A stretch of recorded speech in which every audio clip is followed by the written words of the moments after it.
প্রবেশপত্র না পাওয়ায় এবার এসএসসি পরীক্ষা দিতে পারছে না কিশোরগঞ্জের কয়ারখালী উচ্চ বিদ্যালয়ের ১১ শিক্ষার্থী।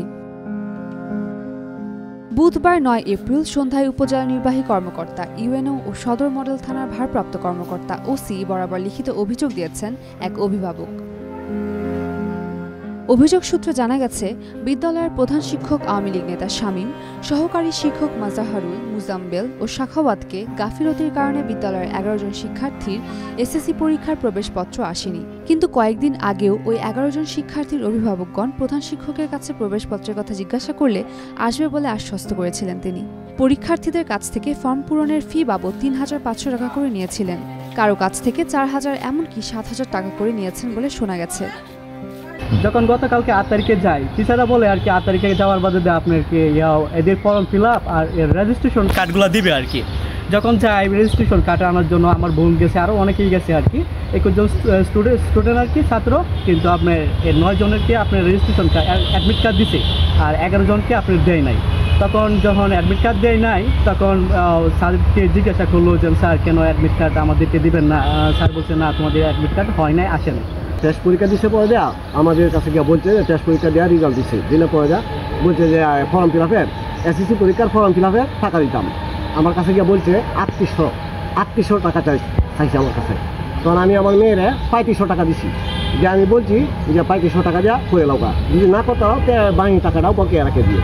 তখন ফর্ম ফিল আপ আমার মেয়ে করছে, এই যে আমার রিসিটের মধ্যে লেখা আছে ৩৫০০ টাকা নগদ, ৩০০ টাকা বকেয়া রাখছে। তখন আমি আমার মেয়েরে বলছি যে যেদিনকে অ্যাডমিট আনবা, অ্যাডমিট আনার দিন ৩০০ টাকা দিয়ে আসবা, অ্যাডমিট নিয়ে আসবা। প্রবেশপত্র আসছে কিনা জানার জন্য ৮ এপ্রিল সকাল ৯টার দিকে কয়ারখালী উচ্চ বিদ্যালয়ের পরীক্ষার্থী ও অভিভাবকরা প্রবেশপত্র চাইলে শিক্ষার্থী ও অভিভাবকদের গালিগালাজ করেন প্রধান শিক্ষক শামীম সহ অন্যান্য শিক্ষকরা। এছাড়া বিষয়টি নিয়ে বেশি কথা বললে হয়রানি করার হুমকি দেন শিক্ষক শামীম। ৮ তারিখে স্কুলে অ্যাডমিট আনার জন্য, কিন্তু টিচার আমাদেরকে দেয় নাই অ্যাডমিট, আর টিচারে বলতেছে অ্যাডমিট আসে নাই আমাদের, কিন্তু ৯ জন লগের ছাত্রদের আসছে, কিন্তু আমাদের ১১ জনের আসে না। টিচারকে জিজ্ঞাসা করলাম আমাদের অ্যাডমিট কেন আসে নাই, যে স্যারে বলতেছে যে ফর্ম ফিল আপ এগুলো করছে না। টিচারের বলে কইতেছে মনে নাই গা, টেন বুঝাইতেছে। আর এখন তো আমাদের অবস্থা খুবই খারাপ, মনে করছে এখন আত্মহত্যা ছাড়া আমাদের কিছু করার নেই। আমরা যদি ১০ বছর যদি পড়ালেখা করে যদি মানে পরীক্ষা আগের দিন যদি জানতে পারি আমরা যে আমরা পরীক্ষা দিতে পারবো না, তাহলে কিসের জন্য লেখাপড়া করলাম? আর স্যারে বলতে যে ৮ তারিখে অ্যাডমিট নেওয়ার কথা ছিল, কিন্তু ৮ তারিখে স্যারে আমরা আসছি পরে স্যারে বলে আমাদের অ্যাডমিট আসে না। স্যারে জিজ্ঞেস করছি কেন আসে না, স্যারে বলতেছে যে তোমরা পরীক্ষাতে ২-৩ রাতে ফেল করছো, তোমাদের অ্যাডমিট কার্ড তোমাদের ফর্ম ফিল আপ জমা হয় নাই, তো তোমরা পরীক্ষা দিতে পারবে না। পরে স্যারে বলছি স্যার আমরা পরীক্ষা দিতে পারবো না, ঠিক আছে ২ দিন রাতে ফেল করছি, কিন্তু আপনি তো আমাদেরকে আগে জানাবেন যে আমরা পরীক্ষা দিতে পারবো না, তাহলে আপনি ফর্ম ফিল আপের টাকা নিয়ে কিসের জন্য আমাদেরকে ফর্ম ফিল আপ দিয়েছেন না, আর কের জন্য আমাদের অ্যাডমিট কার্ড আসে না। স্যারকে বলছি, তারপর স্যারে টিউনো অফিসে গেছে, উপজেলাতে গেছে, অনেকের সাথে কথা বলছে, আমাদের গার্জিয়ানও নিয়ে গেছে, কিন্তু গার্জিয়ানকে ভিতরে ঢোকার জন্য দেয় নাই। একটা বছর আমাদের কাছে অনেক কষ্টকর।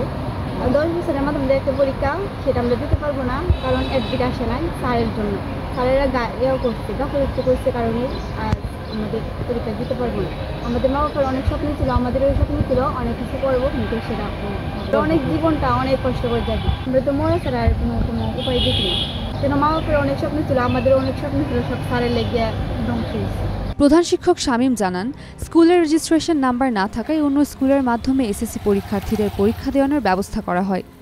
এবছরও তাই করা হয়েছিল, কিন্তু যে প্রতিষ্ঠান থেকে পরীক্ষা দেওয়ার ব্যবস্থা করা হয়েছিল সেই প্রতিষ্ঠানের প্রধান জানান, এক সাবজেক্টের বেশি বিষয়ে যারা অকৃতকার্য হয়েছে তাদের রেজিস্ট্রেশন করা যায়নি।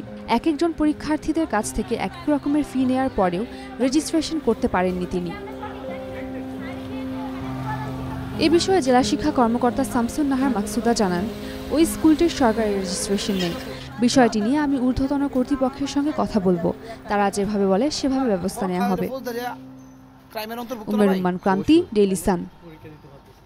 For more updates, follow us on Facebook, subscribe our YouTube channel, get the latest update on www.daily-sun.com.